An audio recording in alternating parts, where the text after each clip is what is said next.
जय श्री कृष्ण दोस्तों, ज्ञान गंगा अमृतवाणी चैनल पर आप सभी का स्वागत है। आज हम माघ मास के महात्म्य को सुनेंगे।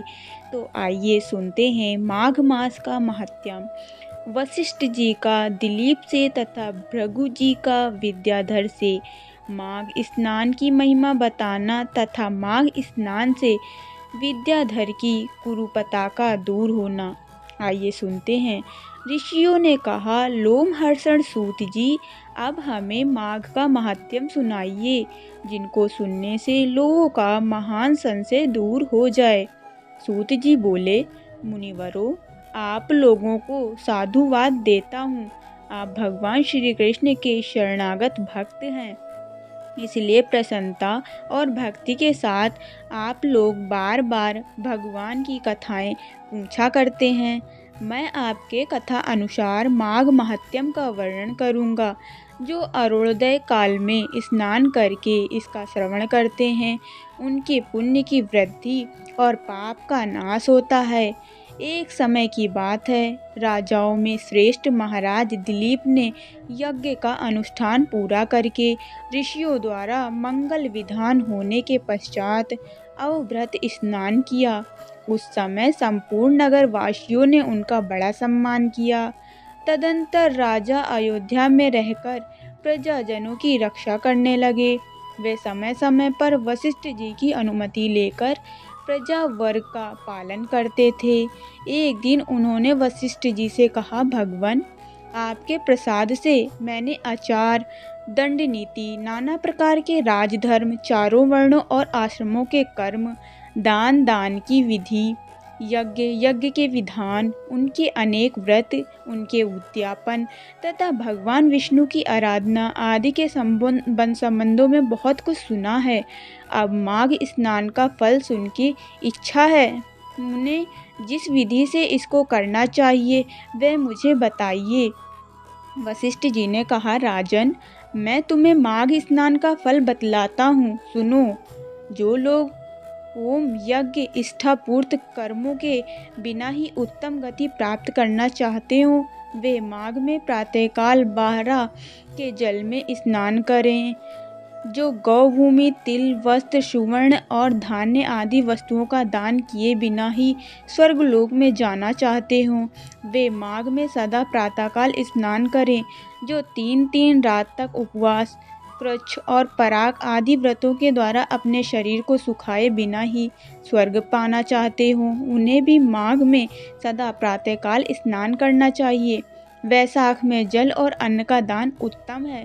कार्तिक में तपस्या और पूजा की प्रधानता है तथा माघ में जप, होम और दान, ये 3 बातें विशेष हैं।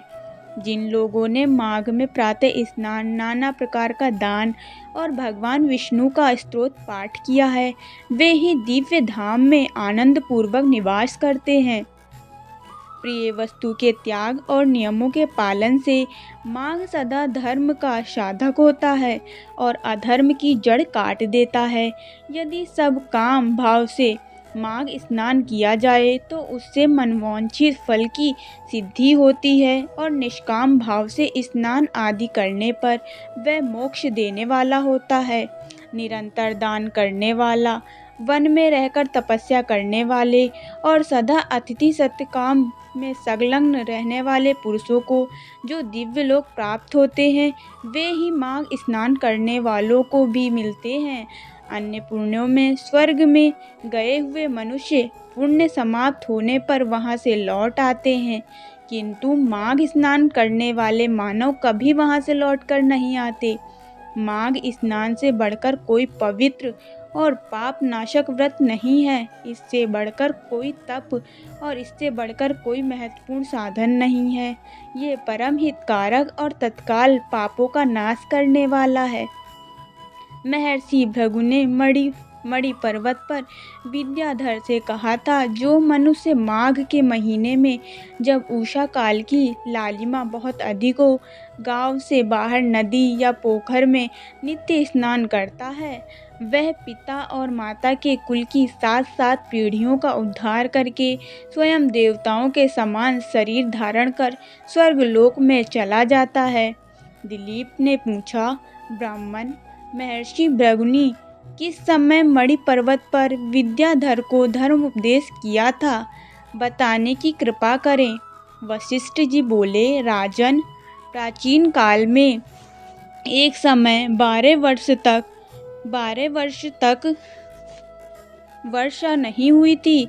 इससे सारी प्रजा उद्विग्न और दुर्बल होकर 10 दिशाओं में चली गई। उस समय हिमालय और विंध्य पर्वत के बीच का प्रदेश खाली हो गया। स्वाहा स्वधा, वष्टकार और वेदा अध्ययन सब बंद हो गए। समस्त लोक में उपद्रव होने लगा। धर्म का तो लोप हो ही गया था, प्रजा का भी अभाव हो गया था। भूमंडल पर फल फूल, अन्न और पानी की बिल्कुल कमी हो गई थी। उस दिनों नाना प्रकार के वृक्षों से आच्छादित नर्मदा नदी के रमणीय तट पर महर्षि भृगु का आश्रम था। वे उस आश्रम में शिष्यों सहित निकलकर हिमालय पर्वत की शरण में चले गए। वहाँ कैलाश गिरी के पश्चिम मणिकूट नामक पर्वत है, जो सोने और रत्नों का ही बना हुआ है। उस परम रमणीय श्रेष्ठ पर्वतों को देखकर अकाल पीड़ित महर्षि भृगु का मन बहुत प्रसन्न हुआ और उन्होंने वहीं अपना आश्रम बना लिया। उस मनोहर शैल पर वनों और उपवनों में रहते हुए सदाचारी भृगु जी ने दीर्घकालक भारी तपस्या की। इस प्रकार जब महर्षि भृगु जी वहां अपने आश्रम पर निवास करते थे, एक समय एक विद्याधर अपनी पत्नी के साथ पर्वत से नीचे उतरा। वे दोनों मुनि के पास गए और उन्हें प्रणाम करके अत्यंत दुखी हो एक ओर खड़े हो गए। उन्हें इस अवस्था में देखकर ब्रह्मर्षि ने मधुर वाणी से पूछा, विद्याधर, प्रसन्नता के साथ बताओ, तुम दोनों इतने दुखी क्यों हो? विद्याधर ने कहा, द्विज श्रेष्ठ, मेरे दुख का कारण सुनिए।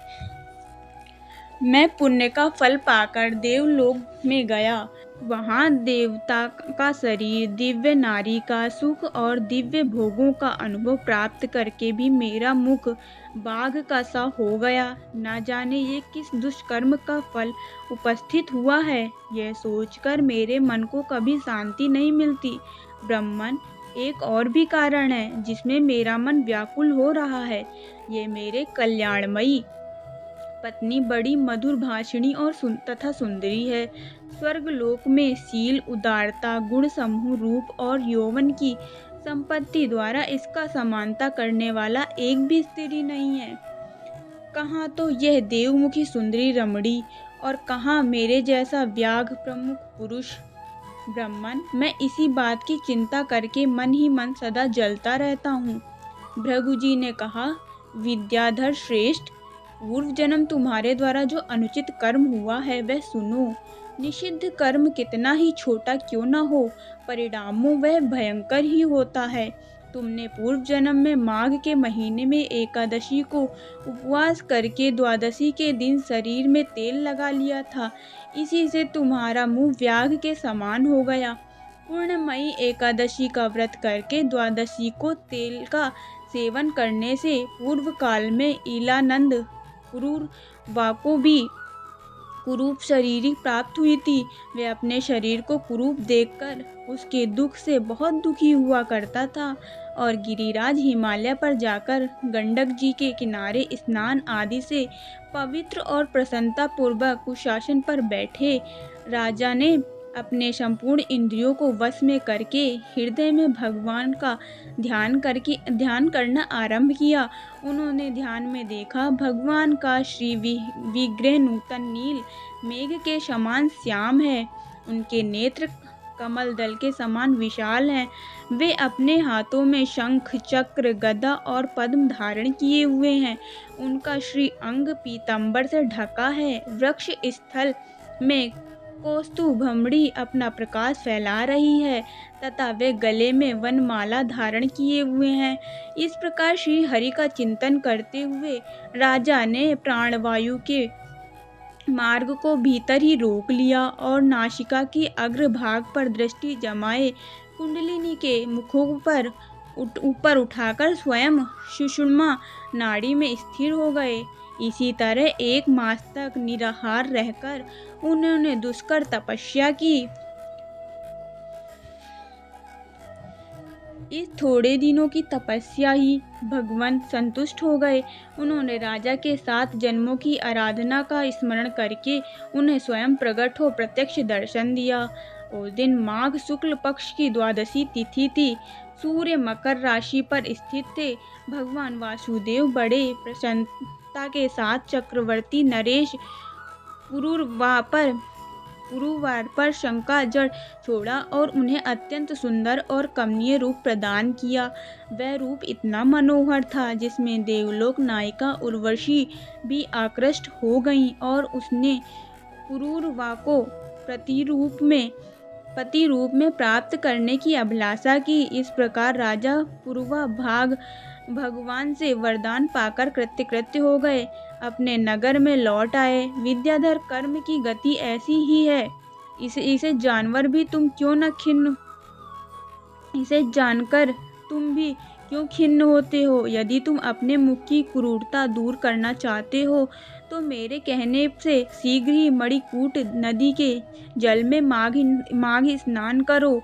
वह प्राचीन पापों को नाश करने वाला तुम्हारे भाग्य से माघ बिल्कुल निकट है। आज से 5 दिन के बाद ही माघ मास आरंभ हो जाएगा। तुम पौष के शुक्ल पक्ष की एकादशी ही नीचे वेदी पर सोया करो और 1 महीने तक निराहार रहकर तीनों समय स्नान करो। भोगों को त्याग कर जितेंद्रियों के भाव से तीनों काल भगवान विष्णु की पूजा करते रहो। विद्याधर श्रेष्ठ, जिस दिन माघ शुक्ल एकादशी आएगी उस दिन तक तुम्हारे सारे पाप जलकर भस्म हो जाएंगे। फिर द्वादशी के पवित्र दिनों को मैं मंत्र पूर्वक कल्याण में जल से अभिषेक करके तुम्हारा मुख कामदेव के समान सुंदर कर दूंगा। फिर देवमुख होकर इस सुंदरी के साथ तुम सुखपूर्वक क्रीड़ा करते रहना।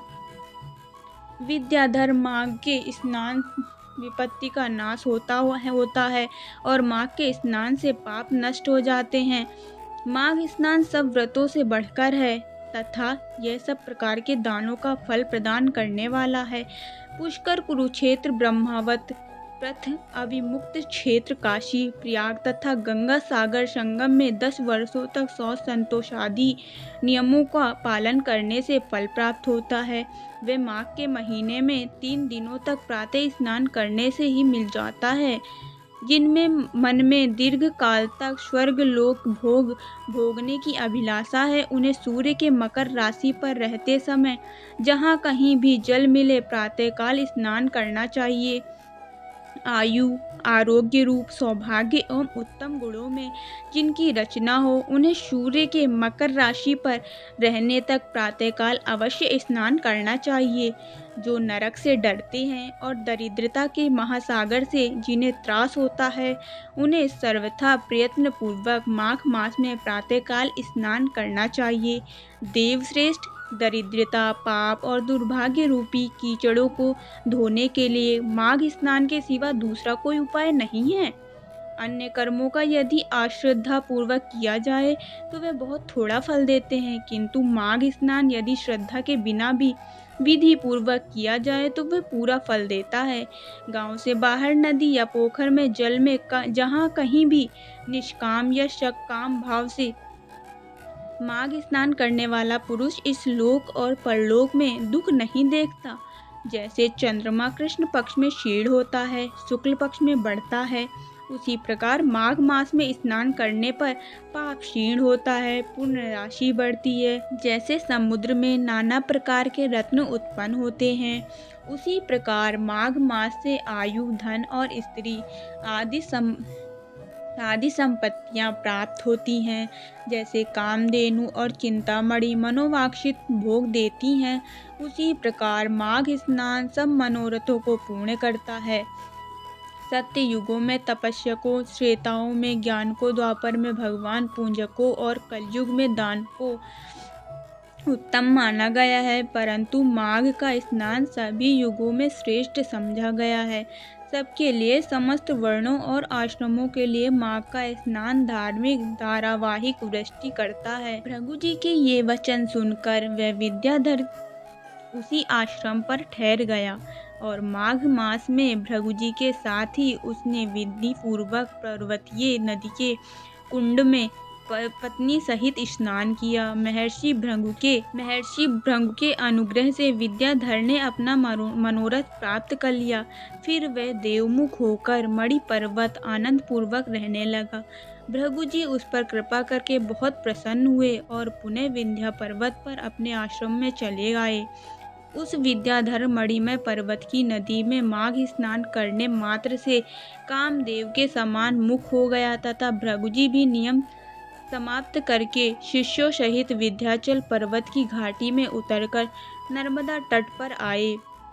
वशिष्ठ जी कहते हैं, राजन, महर्षि भृगु के द्वारा विद्याधर के प्रति कहा हुआ ये माघ महात्म्य संपूर्ण भुवन का सार है तथा नाना प्रकार के फलों से विचित्र जान पड़ता है। जो प्रतिदिन इसका श्रवण करता है वे देवता की भांति समस्त सुंदर भोगों को प्राप्त कर लेता है। बोल श्री कृष्ण गोविंद हरे मुरारे, हे नाथ नारायण वासुदेवा।